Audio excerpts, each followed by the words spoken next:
What's up, everybody? Coming back at you with another product review here. Just got this in the mail the other day. This is the Nightlight switch panel. This is another Amazon deal. It comes with 6 LED switches here.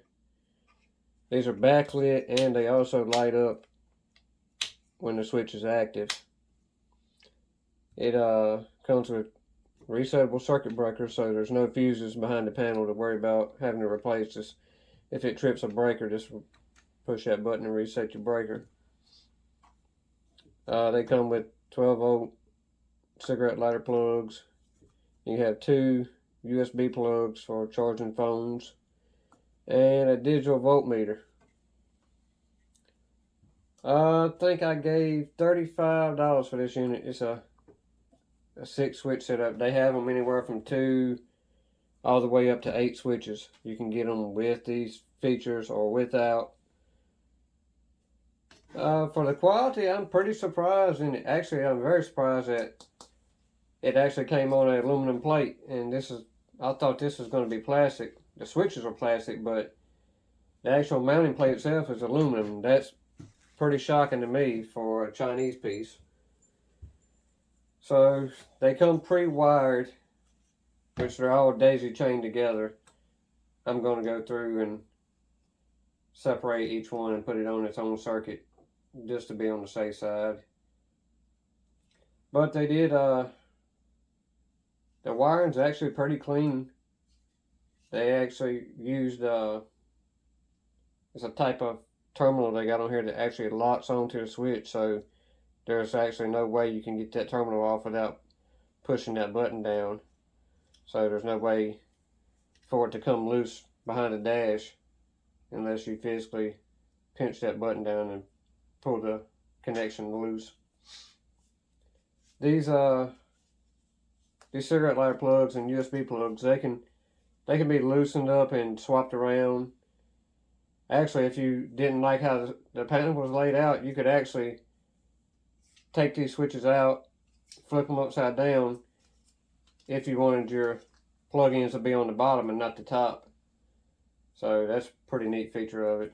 I mean, it'll take you some time to pop each switch out, flip it upside down, and then you would have to take these, well, at least you'd have to take your volt gauge and spin it upside down. But that's an option for you if you wanted to go that route. I think the way I going to set this one up is it's going to be fine like that.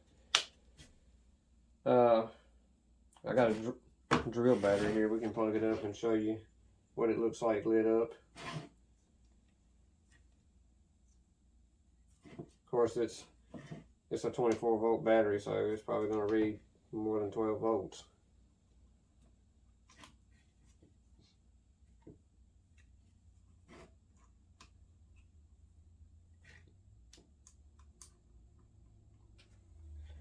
But that gives you an idea, kind of. If I can get it to stay in here.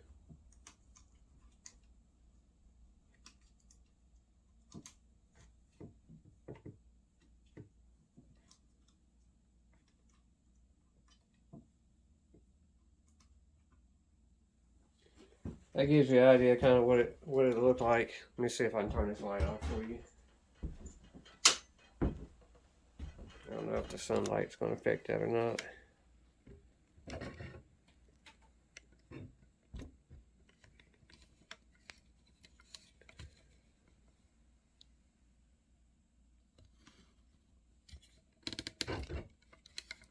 Sorry for the shakiness. There we go. As you can see, the voltmeter is actually pretty. The viewing angle on it's pretty wide. I mean, you can read that clearly from. I mean, I'm almost directly straight across from it, and you can plain as day read that, even in the daylight. The switches actually light up when they're active on the top side, but they're also backlit on the bottom, so you can find them at night easily. So, $35. I don't even think you can get the switches for $35 if you source this from like AutoZone or something. Then you'd have to fabricate a switch panel, and then that's not including the circuit breakers or the top accessory. So I think it's a pretty fair deal, especially being that it's mounted on an aluminum plate. Let me turn the light back on real quick. What is pretty neat about it is it came with some labels to label your switches. Came with mounting screws, a wiring diagram. It just shows you how they have it wired. It explains the type of connectors they got used right there. The labels are pretty funny that they came with. It's kind of generic label sheet, but they have a few in there that's kind of funny. Most people use these for like a boat situation, so there's a lot of labels in here for a boat, but I mean they have stuff like Alien, Biohazard, got the middle finger, got Jackrabbit, Frosty Beer Mug, Sasquatch. Just some pretty funny decals. If you could remember which one is which, you could label them however you wanted to. They don't really have, the only ones I see that's kind of for automotive use, we have fan. There is a there's a horn one, a hazard light. There is a gas signal one, so I guess you can use that one for a fuel pump. There's a couple headlight labels. So, oh, and these actually glow in the dark, so not only once you place them over top of this square, they'll light up, the light will shine through them, but they'll also glow in the dark. Let's see if I can pick that up on camera. Might be too much daylight in here. Yeah, you can see that there. Just from that little bit of daylight, they're already glowing. So that's pretty neat. $35, I don't think you can go wrong on it. Like I said, the ones with less, the 2 to 4 switch panels, they're a little bit cheaper. So, gonna mount that today. I'm gonna show you how we plan on mounting that, and then while we're at it, we're also gonna. This is an old ignition module, a Chevrolet ignition module, but I'm gonna make a video separate about doing the GM ignition module conversion. I just wanted to show you this little mounting plate that I'm going to get for it. Most people mount these underneath the hood. I've done it like that several times, so this time I'm going to try something different. Since we got that Pertronix unit, it has a built-in rev limiter that's adjustable in it. I want to make it somewhere pretty easily accessible, so the plan for this setup is, my truck, when I got it, had this cup holder / console. It was just laying in the floorboard. I don't think it was, I don't know if it's factory to the truck or not. Let me zoom y'all out here. I don't know if it's factory to the truck or not. But it wasn't even bolted down, so I was thinking about somewhere I can mount my switches that would be easily accessible. And also mount the ignition module when I get it worked up. So the plan is for this deal is, I'm going to take a Dremel and cut that out and mount my switch panel on this side. So that almost fits perfect. So a little work with the Dremel here, I think I can get that to work. And then on the top side, I'm going to take that copper plate and run spacers behind it and mount it right here. This will be kind of tucked up underneath the dash, but you'll still be able to access the ignition module with a screwdriver to adjust the rev limiter. So copper's a pretty good heat conductor. A lot of people use aluminum, that's fine too. I just happened to find this in the hobby section at Lowe's, or actually the hardware section in Lowe's. There's a drawer labeled hobby parts. It's a pretty thick sheet of copper. This one piece was $10, so. But copper's a pretty good heat conductor, and that's the number one thing that kills these GM ignition modules is heat. So by putting spacers under it, that'll allow airflow underneath of it. Plus it'll be in the truck away from engine heat and also stay dry. So kind of killing a bunch of birds with one stone here. I won't have to run it far to tap into my ignition switch, so that'll be a plus. And then, like I said, this side of the console will be closer up underneath the dash. I can just run the wires for the coil straight to the firewall. So it should make a pretty clean install. But just wanted to touch base with y'all, show y'all those two little things I got going on here. We're expecting some rain here in the next few days, so might be working inside for a little bit. I'll check back with y'all in a few here when I get this console trimmed out with a Dremel. And then we'll go to mounting that switch panel in it. Like I said, I'll make a separate video as far as that HEI conversion. I know a lot of diehard Mopar people kind of frown on that, but it's pretty reliable. They're pretty cheap right now still. You can pretty much pick them up any parts store, so if one does crap out on you, it's not like a rare part. So y'all hang out. Alright, what's up everybody? I got a few people interested in seeing a few more details on this switch panel here we'll be put together. Like I said in the beginning, this cup holder was in the truck when I got it, along with several other parts. I'm not sure if it was a factory piece. It wasn't bolted to the floor, so as far as I know, this could have been a aftermarket deal, unless one of y'all has one similar to this. It might be a factory piece, I'm not sure. But I'm going to blow this thing apart here and show you more about how we put it together. Y'all stick around. Okay, y'all, I got some of the screws out of this thing here. We're going to take it apart. It's really not much to putting this thing together.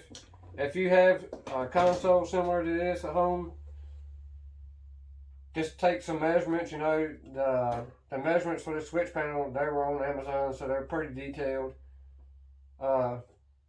Just use your creativity. I mean, it's really not that hard to put something like this together. I'm going to try to put these videos, put them together. I did a review on this switch panel. That's an Amazon piece. That's like 35 bucks.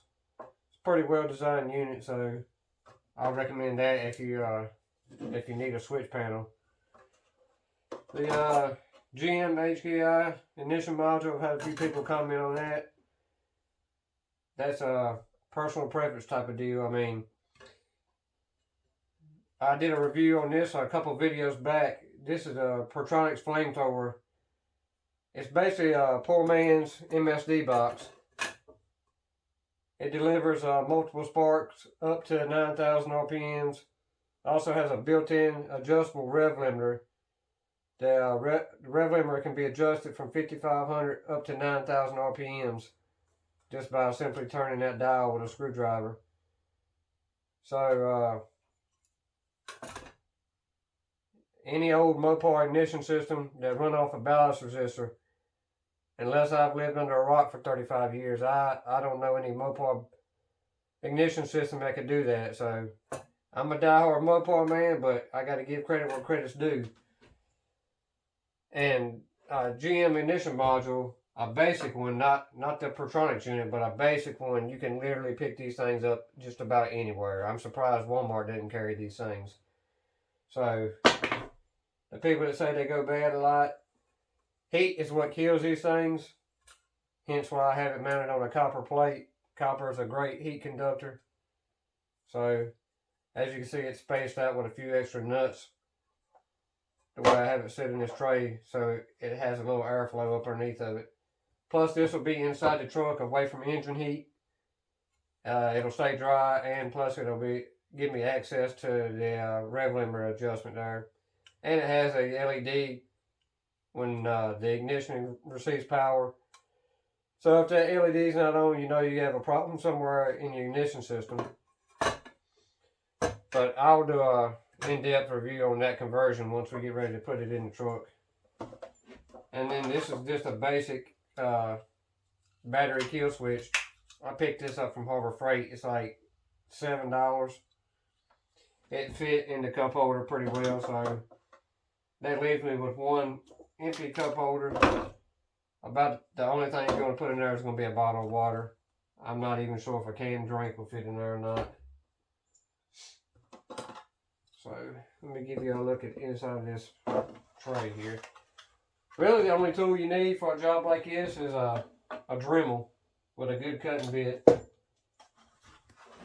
As you can see, I just took measurements for the back side of the kill switch. Just took a rough estimate on the measurements and took the Dremel in there and cut that out. The back part of this tray was identical to the front. It was a little console area there. To fit the gauge panel, I had to Dremel that whole section out. And then what I did was, let me see if I can get this in the camera. What I had to do was go in here and epoxy some nuts in the corners here. There you go, you can see them now. I had to epoxy some nuts in the corner to give the switch panel something to bolt to. On the top side, what I had to do is I took just to give this piece a little more rigidity here. I'm trying to get this camera to focus. There we go. To give it some more rigidity, I just cut a simple piece of wood to fit in between here, and I epoxied it on either side. Just used 5-minute epoxy. It worked out pretty good. I could have drilled holes and put screws, but I wanted to keep the outside as clean as look as possible, so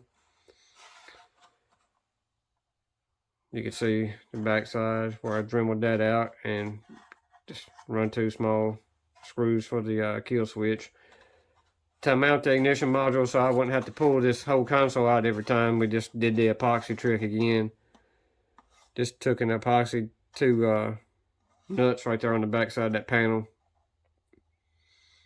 That way I can remove the ignition module without having to remove the whole center console. The way it's designed to sit on the floor, once the switch panel's in there, it's in the camera. Once the switch panel's in there, that gives me room to run my wires out from underneath here, so this won't be sitting flat, flush on the floorboard. It'll actually be spaced up a little bit, so that'll give me and there's plenty of room as far as for the kill switch, so you don't have to worry about the power wires touching the body.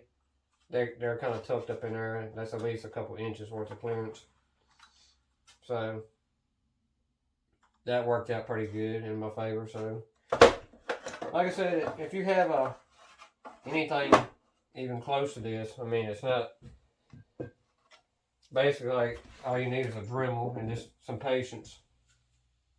I had to Dremel, like I said, it's 30 minutes worth of Dremel work cutting this out, trying to just test fitting it and making sure I didn't cut too much out. I actually did cut a little bit too much out here on one pass, and just went through with some JB Weld just to clean it up a little bit.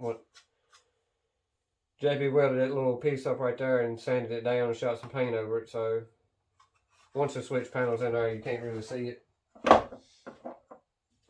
But that's basically all it is to it. I mean, just take your time, use your creativity. I wanted something that was going to be in reach from the driver's seat and also be pretty accessible as far as servicing it if I have to. Luckily, this panel will come with a circuit breaker, so I won't have to worry about replacing any fuses underneath here. It'll just kick a circuit breaker if something goes wrong and just reset the circuit breaker. I also had a couple people asking about the charge ports on these panels. It comes with a 1 amp and a 2 amp on the USB ports, so you can fast charge your phone. It has a 12 volt cigarette lighter plug, and then the voltmeter, digital volts gauge. That thing actually shows up pretty good. I mean, you can be looking at it at almost a flat angle and still read it pretty clearly. So, pretty pleased with that, way that turned out. Like I said, yeah, that's pretty much all it is to it. It's not rocket science. Just take your time, use your creativity, and basically just use what you got on hand. I mean, the only thing I special ordered was this switch panel, which they make these from 2 switches all the way up to 8 switches. You can get them with or without the charging ports. You can get them with or without the volts gauge. So they do make a variety of colors and sizes. They have blue, green, red. I think they might have an orange color. Like I said, just check them out on Amazon. I mean, for 35 bucks, I don't even think you could buy the switches for 35 bucks. So, let me throw this thing back together real quick and we'll wrap this video up. Alright, y'all, there it is back together. Give y'all one quick look at it right here before we wrap this video up. Like I said, don't let the wiring project scare y'all. Get out there and just try your hand at it. Take your time. Focus on one thing at a time, one circuit at a time. Your project can turn out similar to this right here. Like I said, it helps that the switch panel was already prefabricated, so that's just one less part you have to make. Plus, by buying it off Amazon, it was already such a good deal. I mean, you couldn't have got the switches for $35 if you had to go buy them separate. So, you also have the circuit breakers built in this panel and the charge ports. Kill switch, like I said, it works. I like it because it's tucked out of the way, but you can still easily access it. So, and just in case you're wondering, that key does come out if you wanted to take it with you. And it leaves you with one cup holder for a bottle of water. That's probably about it. I don't think you can fit much else in there. Yeah, but if anybody has any questions, y'all just drop it in the comments or shoot me a message. I'll be glad to help anybody that's trying to do something like this. It's not that difficult, so I could probably walk you through it step by step. I'm not the best. I'm not claiming to be a wiring expert or anything, but I've been wiring cars since I was about 15 years old, so I've done a few of them.